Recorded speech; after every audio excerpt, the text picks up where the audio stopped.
Welcome to the next session. This is a plenary session and I'm honored to introduce Dr. Andrea Cerutti. He is IgA research professor in the IMIM Institute, located in the PRBB campus. He leads the B-cell biology group, and he came from Italy. He graduated in medicine and hematology. Afterwards, he moved to the United States in New York. He was as postdoctoral fellow and afterwards visiting assistant professor in Cornell University in New York.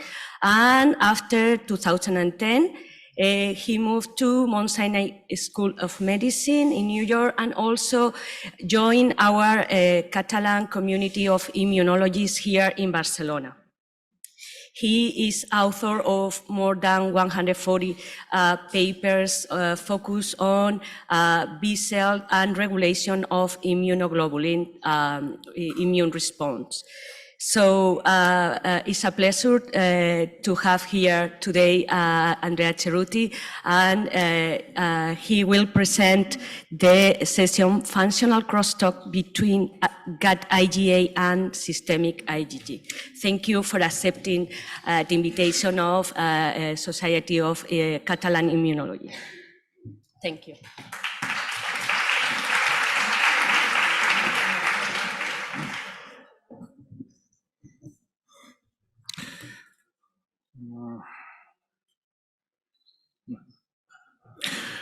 Thank you very much, Monica, for the nice introduction, and thank you so much, Pablo, for organizing this nice meeting, for inviting me, and I would like to thank also the whole Society, Catalan Society of Immunology. And so today I'm going to talk about possible functional interaction between IgA and IgG. As you all know, IgA is an antibody that is mostly produced in the intestine, and it's there. Why? Because it has to recognize commensal, trillions of commensal bacteria and commensal communities that actually inhabit the intestine. Whereas IgG is mostly a systemic antibody that you generate, particularly, for example, when you get vaccinated or anyway when you have an infection. So we are talking about two antibodies, therefore, that are sort of in two different compartments. The mucosal compartment, the intestine on one hand, IgA, the systemic compartment, IgG, in the case of IgG. So first of all, let me thank the people that did the work. I will mostly talk about, again, this interaction between IgG and IgA. And the work, this work has been done mostly by Cindy Goodside and Emily Grasset at Mount Sinai, together with, of course, Alejo Chorny and Sandra Casas that actually started the work. I would also like to thank additional fundamental collaborators and amazing postdocs in the past, but of course, all these people actually are independent people right now, and in fact, that's why I put this arrow here, because right now, actually, they are collaborators, essentially. But anyway, also Giuliana Magri, Laura Comerman, Mark Bacchus, and I'm gonna show, for the sake of time, data actually directed and generated by these amazing people. I will mostly focus again on the interaction of IgG with IgA. But let me just show you this busy slide. You do not need to focus on any detail here. This is about the intestine, the architecture in a way of the immunoglobulin IgA response in the intestine. So as I said, these IgA dimers that you see here are important. Why? Because you have to recognize these commensal bacteria that inhabit the lumen of the intestine, right? And we have an incredibly diversified microflora in the lumen of the intestine that recognizes that needs equally diversified IgA responses to take care of this bacteria in ways that I will try to summarize later. Anyway, so in adults, particularly in human adults, most of the response is a T-cell dependent response that takes place in this gut-associated follicles. And gut-associated follicles, of course, can come in different flavors. Pious patches are one example of gut-associated follicles in the small intestine. And these follicles, of course, it's not just one. We have a series of follicles that actually form one pious patch, right? And in pious patches, we have a specialized epithelium. Specialized why? Because this epithelium, which is actually is called follicle-associated epithelium, includes these M cells. M cells that actually are sort of specialized epithelial cells that are important for the internalization of antigen. Which antigen? Actually, this is something that is still not known, particularly in humans. In mice, we have maybe some ideas. But anyway, some antigens, like, sorry.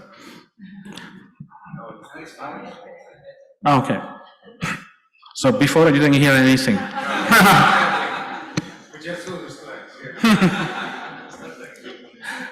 Anyway, I'm not going to repeat it. So these M cells are specialized epithelial cells, specialized in actually capturing antigen and convey antigens to what? To macrophages and also to dendritic cells. And more recently, actually, looks like that the major cell that actually captures antigen from M cells are actually B cells, okay? And then this antigen loaded B cells and dendritic cells can migrate to the interfollicular aeropares patches and eventually to the follicle, where they actually continuously feed this constant germinal center reaction that characterizes intestinal IgA responses. It is a germinal center reaction that, like any type of germinal center reaction, involves, of course, switching from IgM to IgA, and also somatic hypermutation. We need to have somatically hypermutated IgA antibodies that are highly diversified to recognize a highly diversified microbiota here in the lumen. Once you produce this IgA, so you switch to IgA, you hypermutate, and therefore you gain affinity for antigen through somatic permutation, then you have two possible differentiation pathways, either to plasma cells or to memory B cells. The memory B cells that express at this point IgA can actually enter the circulation, and then they migrate back to the lamina propria together with these plasma cells that are initially sort of immature. They're more like plasmablasts. And through the circulation, they enter the circulation, of course, through the lymphatic system, through mesenteric lymph nodes, and then they reach the thoracic duct. And so through the lymphatic system, they reach the general circulation, and then they migrate back to the lamina propria. And particularly, then you have the colonization of the lamina propria by these fully mature plasma cells that secrete IgA. And then we have a secretion process that I will detail just in a sec, through which you have the transcytosis of IgA into the lumen to capture this, to actually recognize this commensal bacteria. So this is the classical T-cell dependent pathway of IgA production. Then in mice in particular, less evident certainly in humans, but in mice it's very, very obvious that we have also a T-cell independent pathway that doesn't need T-cells essentially to produce antibodies that, that actually eventually can recognize, at least according to some researchers, commensal bacteria also, but with a lower affinity. Why lower affinity? Because these antibodies produce usually in isolated lymphoid follicles, possibly in the lamina propria as well, but these antibodies have low affinity, and so they're different from the antibodies that are induced here in pious patches. And there's differing hypotheses regarding the specific functions of IgA emanating from either the T-dependent or the T-independent pathway.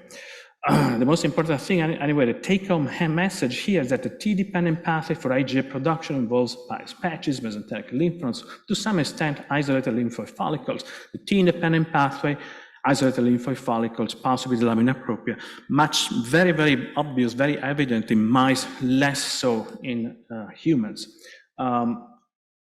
And this is actually the process of secretion of the transcytosis that I was mentioning before. So you have these IgA secreting cells that generates this polymeric, which is mostly actually, I should say, dimeric IgA antibody. And this antibody recognizes the polymeric IgG receptor, PIGR, polymeric IgG receptor. This receptor here, which is expressed on the basolateral surface of gut epithelial cells, but in general, I would say of all kind of mucosal epithelial cells, recognizes, by the way, also pentameric IgM, not just IgA, dimeric IgA, okay?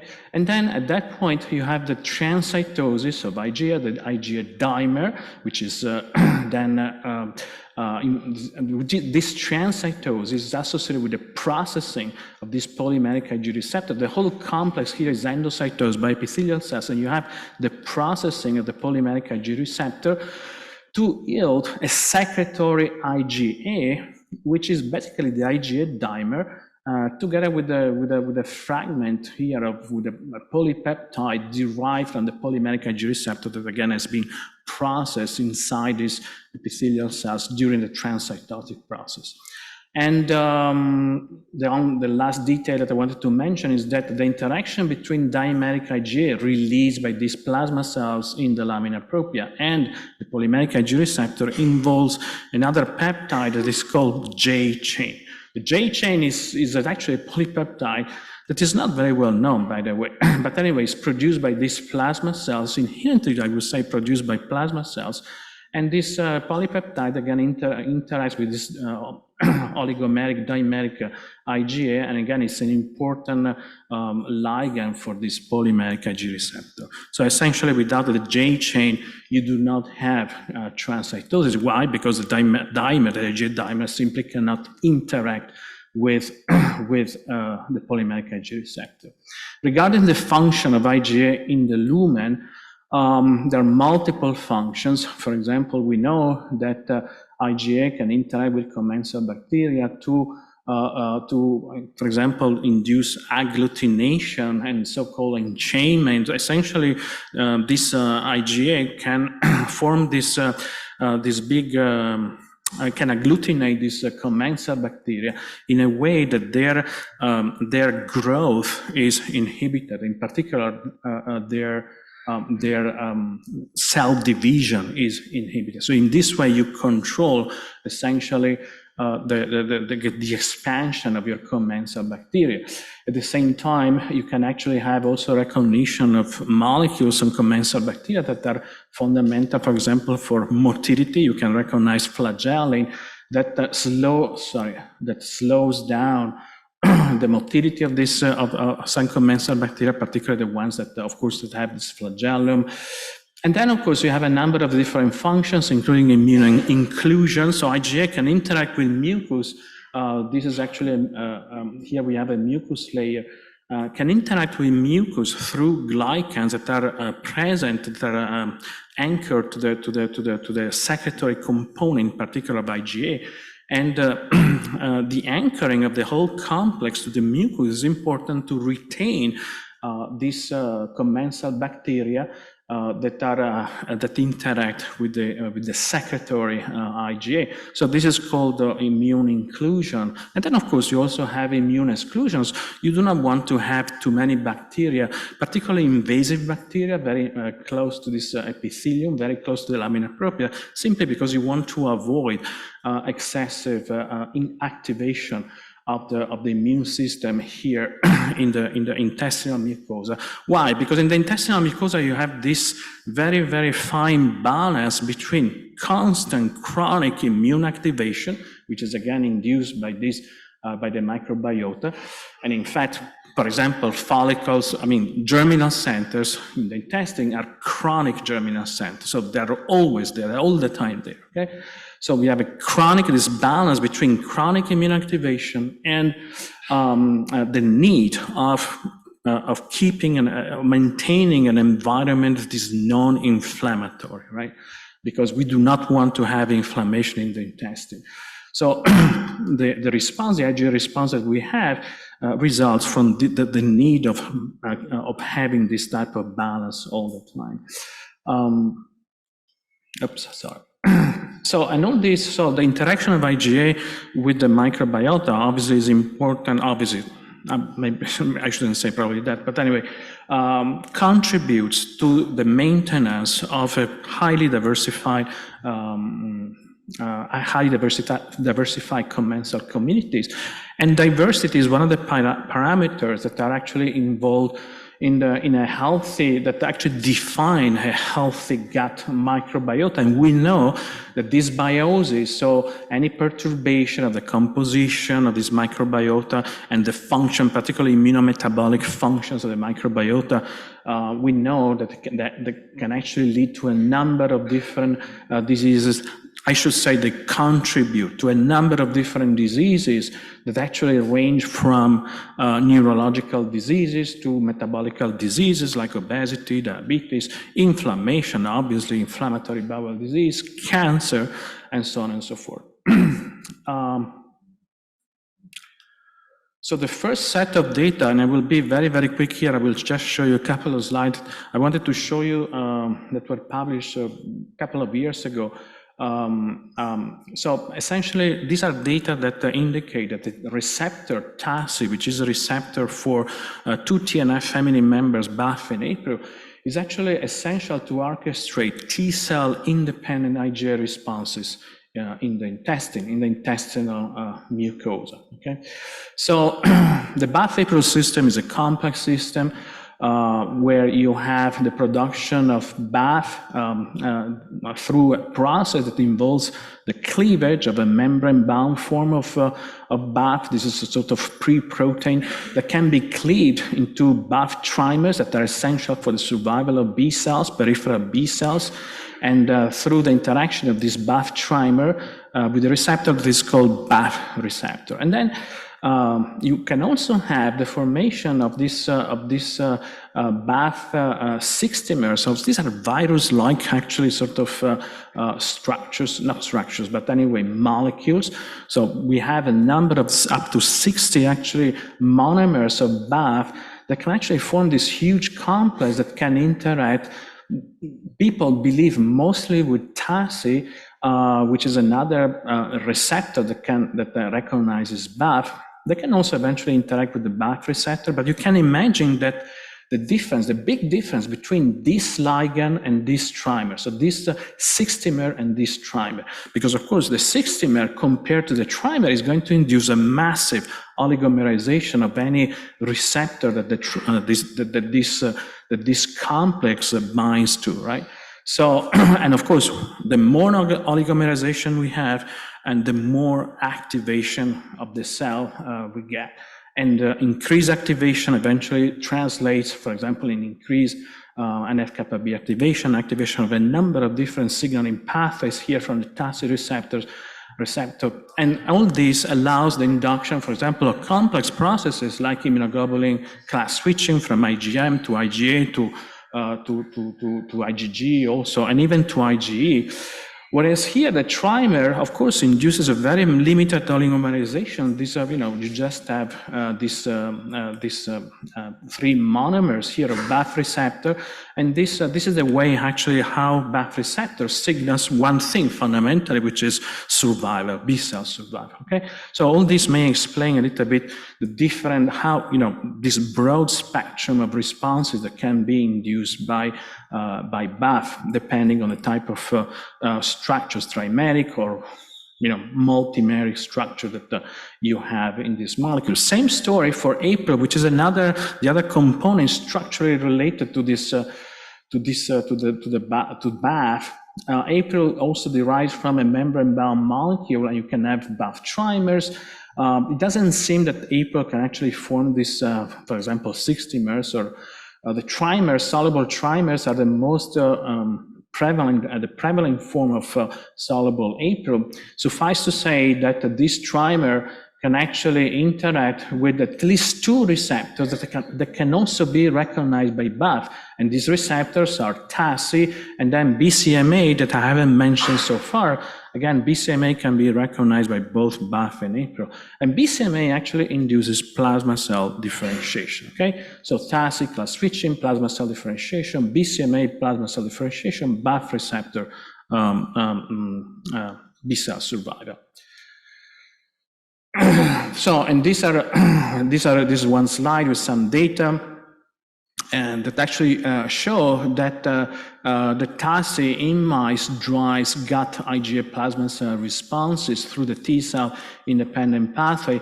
I would encourage you to just focus on these 2 groups of mice. These are here and here. Here, actually, focus just on this one. These are T-cell deficient mice. So these are mice that actually completely lack T-cells. Why? Because they completely lack the alpha, the beta chain and the delta, and also the delta chain of the T-cell receptors. No T-cells at all, no alpha beta T-cells, no gamma delta T-cells.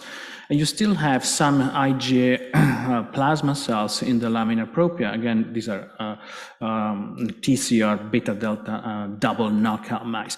But then if we, at this point, this is a model, right, for T-cell independent IgA, in this case, IgA plasma cell production or generation, I should say. Then if you also knock out TACI, so if you get a triple knockout here, you knock out TACI in this pathway, and actually you have a quite dramatic reduction of these IgA plasma cells from the lamina propria. So that suggests that, again, this T-cell independent component of the response, of the gut response, in terms of IgA plasma cells, is actually completely or largely dependent on this TACI, which is something that in a way we were expecting. But of course, surprisingly enough, we're expecting why? Because in the past we have published several works showing that APRIL and BAF, not only us, also other groups, of course, APRIL and BAF can induce class switching. They can do it through a CD40 independent pathway. You don't need germinal centers. But anyway, to our surprise, this was actually the first demonstration that in the gut, in the mouse gut, where the T-cell independent response is so important, actually this response is largely, again, dependent on TACI. And then we also check the bacteria, the intestinal bacteria, the commensal bacteria that are in the lumen of the intestine. So if you do flow cytometry, bacterial flow cytometry, you can actually, these are Y-type mice, you can actually detect the IgA dimer that is actually bound to the bacteria.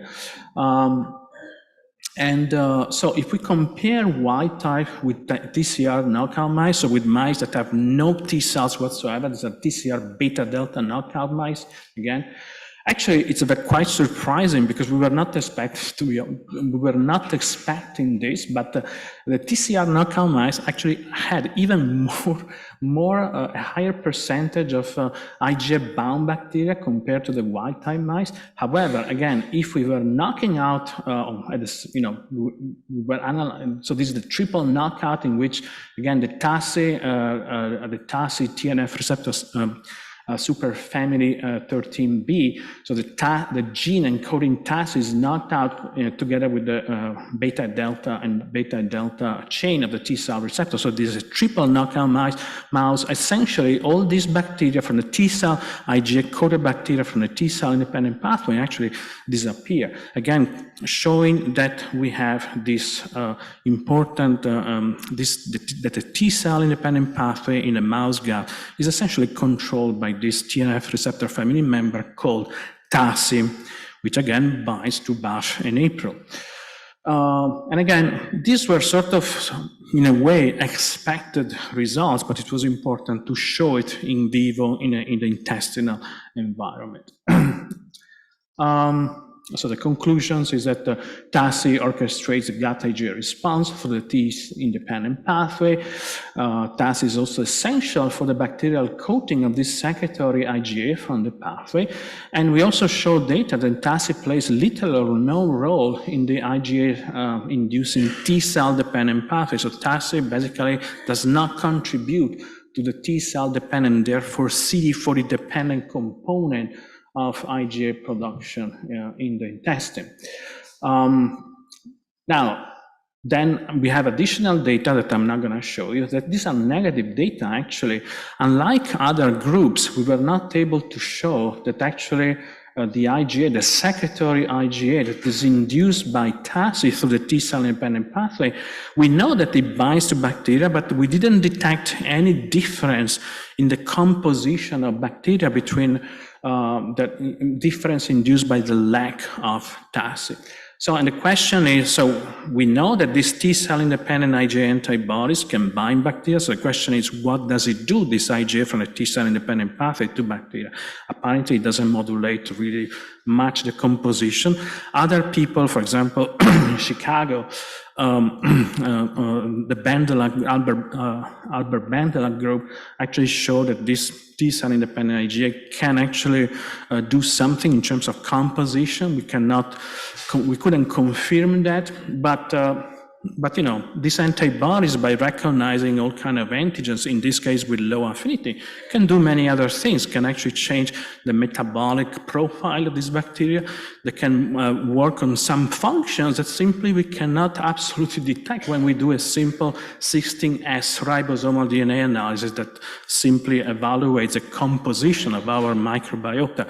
So we believe that actually here we couldn't detect any difference through 16S ribosomal DNA analysis, simply because this is a sort of superficial and sort of gross analysis that doesn't really go deep into the function of the microbiota. And then the second set of data relates to the interaction between IgA and IgG. And so we were interested in this interaction because we know that some IgA deficient patients actually have problems with certain IgG subclasses. Which subclasses? For example, IgG2, which in humans is actually very, very much related to the recognition of capsular polysaccharides from bacteria like, for example, Streptococcus pneumoniae. And that's called actually, in the context of IgA deficiency, that's called specific antibody deficiency, in terms of antibodies that recognize polysaccharide.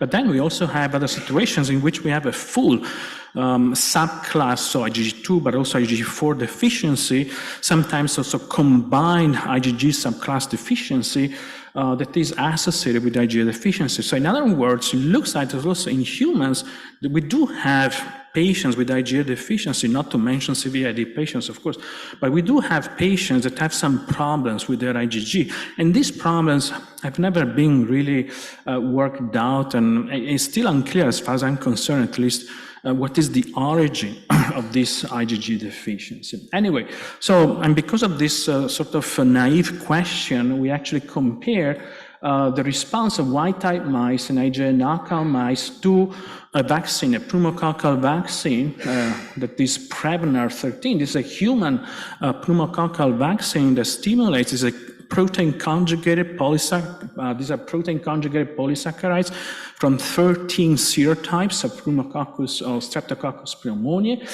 And you can see that the wild-type mice, so for example, these are data after day 7 and day 28, post-immunization. You can tell that, you can see that the wild-type mice actually have a much better response compared to the IgA knockout mice. And of course, this begs the question, so why is that? Because these mice actually are only missing IgA. So why is IgG missing also? So this was a very interesting result, and also this high affinity, but also low affinity IgG1 against this complex of capsular polysaccharides. Both responses. So this is the wild type. This is the knockout, IgA knockout. In the IgA knockout, you can see that you have a big reduction of both high affinity and low affinity IgA antibodies to the specific, to Prevnar 13. And this is actually not a B-cell deficient sort of B-cell intrinsic problem, because when we isolated follicular B cells from these IgA deficient mice and we stimulated them in vitro with anti-CD40, IL-4, these B cells actually were as good as B cells from wild type, from follicular B cells from wild type mice in terms of production of this of class switch, in this case antibodies, and these are IgG1 antibodies, okay? So there's no intrinsic problem of plasma cell differentiation, B cell intrinsic problem, or IgG class switching. So why do we have all these big differences here? And the answer, most like our initial answer, was that maybe the microbiota was involved, but anyway, maybe the whole environment that was the mucosal environment in particular generated by this IgA deficiency was not permissive to optimal systemic IgG responses against this pneumococcal vaccine. And that's the reason why we did these additional experiments, for example, with the PGAR deficient mice that were in wild-type controls that were again immunized against this pneumococcal vaccine. And the PGAR deficient mice essentially do not have secretory IgA in their intestine, in their lumen, okay? Simply because you block completely the transcytotic process of IgA. So no IgA in the intestinal lumen and in mucosal organs, in the lumen of any mucosal organ, but a lot of IgA systemically. Why? Because of course, if IgA cannot go into the lumen of your mucosal organs, it starts accumulating systemically. And so after immunization, we have this difference. These are, again, the solid black symbols here are the wild-type mice, and we have a deficient IgG1 production against this vaccine, pneumococcal vaccine, in the PGAR IgA, in the PGAR deficient mouse with no intraluminal secretory IgA. And then we did additional experiments that gave us a sort of indication that there is a trend in which respect, with respect to the involvement of the actual microbiota. So here we had some initial suggestions, because of course, if you say that there is no secretory IgA, we know that secretory IgA mostly interacts with the microbiota. So we thought, okay, the microbiota may really be involved. And this experiment in which actually we use these not-abiotic mice, so germ-free mice recolonize either with a wild type or an IgA with a microbiota from either wild type controls or IgA deficient mice. Again, you see that the wild type controls produce more IgG1 against Prevnar 13 compared to the not-abiotic mice that were recolonized with an IgA deficient with the microbiota from IgA deficient mice. And a similar trend, although we didn't reach statistical significance, was observed in these additional knockout not-abiotic mice generated by recolonizing germ-free mice with human microbiota, okay, human microbiota from the stool of either healthy controls or IgA deficient patients. You see that there is some difference, but we didn't reach statistical significance. Anyway, there is a trend, in our opinion, that actually suggests that, again, the microbiota from the IgA deficient mice actually contributes to the deficiency in this systemic IgG1 responses against this pneumococcal vaccine, which makes sense because, again, IgA, as I said, interacts with the microbiota, with the gut microbiota, and shapes not only its composition, but also its immunometabolic functions. And then to reinforce this idea, we actually measure under steady-state conditions in wild-type controls and IgA deficient mice. We did these measurements of different types of commensal antigens. And in particular, these are, for example, this is capsular polysaccharide 14, this is lipoteichoic acid, and then LPS. And curiously enough, actually, in the serum from IgA knockout mice, the IgG1 against these gut commensal antigens was increased, which is a little bit of a paradox with respect to what I showed you before, that this IgG1 against the vaccine in post-immunized mice actually was strikingly reduced. But if we look at this microbial antigen, we see exactly the opposite. So what's going on here? And then this is also interesting because the total IgG1 response in the serum actually was increased also in this IgA knockout mice compared to wild type controls. And this again shows you that these mice, these IgA knockout mice, have no problem whatsoever in the switching to IgG1 from IgM to IgG1 and plasma cell differentiation, to the point that to the point that we have an increased serum IgG1 in the IgA knockout mice. Okay, so again, and this increase IgG1 in mice is mostly a Th2 type, in a way isotype, and in fact IL-4 was also increased in this IgA knockout mice compared to wild type controls. So it looks like that there is an increased Th2 response that is actually enhancing the total IgG1 production systemically. And it also, but at the same time, there is an increased response to commensal antigen that most likely come from the gut. Why from the gut? Because in the IgA deficient mice here, we do not have IgA that takes care eventually of the commensal bacteria and therefore of the commensal antigens. So the idea is that there is an increased penetration of commensal antigens from the gut to the systemic compartment.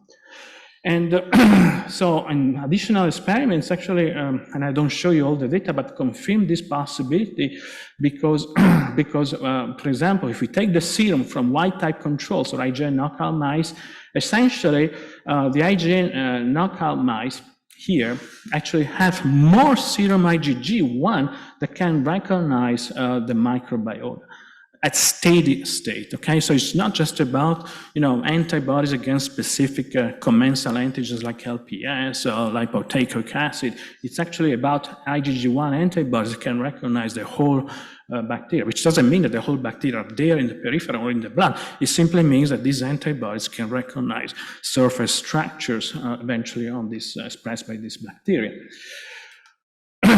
Then we did also basically mass spectrometry analysis of the microbiota, and we saw that of the microbiota from tissues. Okay, so we analyze which tissue. We analyze different types. So in particular, the mesenteric adipose tissue.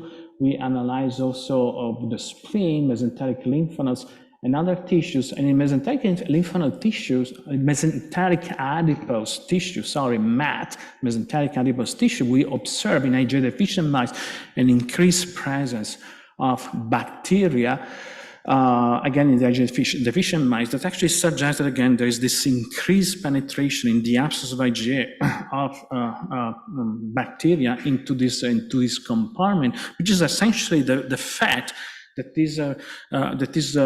surrounds all these lymph nodes and anyway the mesenteric area of the intestine.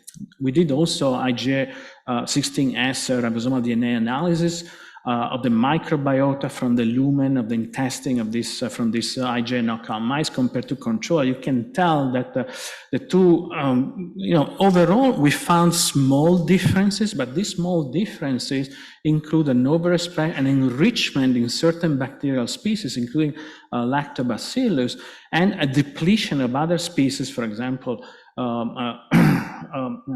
belonging to the Firmicutes phylum that actually are involved in gut homeostasis. We know from previous publications that actually lactospiraceae, for example, play an important role in gut homeostasis. So essentially, the composition in IgA knockout mice and wild type controls of the commensal microbiota is slightly different.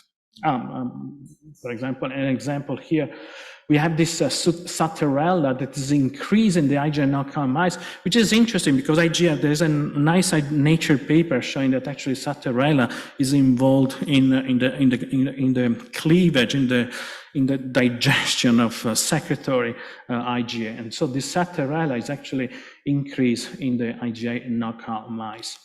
Then these mice also have an increase in their germinal center B cells when we analyze these germinal center B cells in different organs. So here, we see the spleen, and we have an increase in IgA knockout mice of germinal center B cells, but we see an increase not only in the spleen, but also in the intestine, for example, in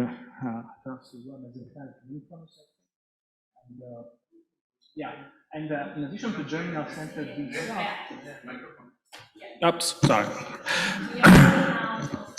Yeah, I'm finishing.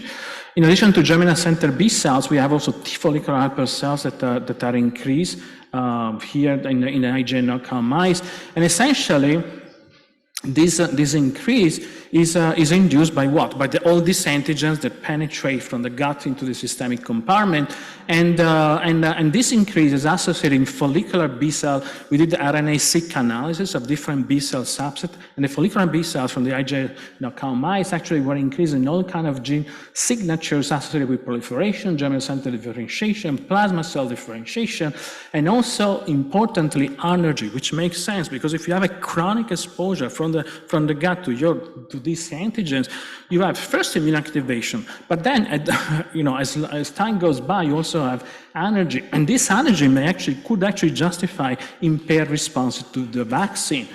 I skipped this, these are data from humans. We also saw an increase in IgA knockout mice, increased PD-1 expression. PD-1 is this checkpoint inhibitor that is so famous among cancer people and patients, of course. But in this case, in IgA knockout mice, again, the CD4 positive cells express more anti-PD-1 and PD-1, and then we did a sort of therapy with anti-PD-1, and with anti-PD-1, after treating IgA knockout mice with anti-PD-1, you can see here initially with a control antibody at least at day 21 and day 14 and day 21 or 28. Anyway, we have this loss, this reduction, this logarithmic scale reduction of IgG1 responses against the polysaccharide after immunization with Prevnar 13, but this reduction was actually normalized by a treatment with an anti-PD-1 antibody. I skipped this slide, which shows some metabolic problems in IgA deficient patients compared to the normal healthy controls. And the conclusions are basically that the gut IgA may enhance systemic IgG responses to T-cell independent antigens, for example, pneumococcal vaccines, by interacting with the gut microbiota.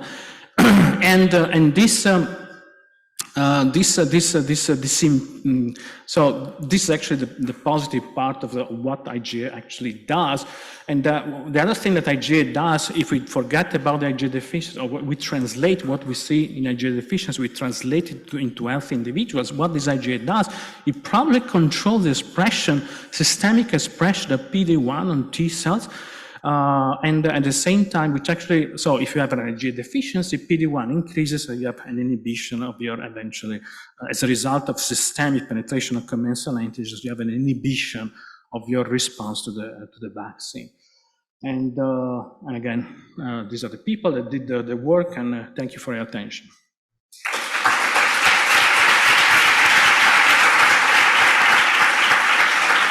Thank you, Andrea.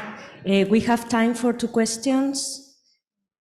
There is any question in the audience? Please, Pablo. Very nice talk.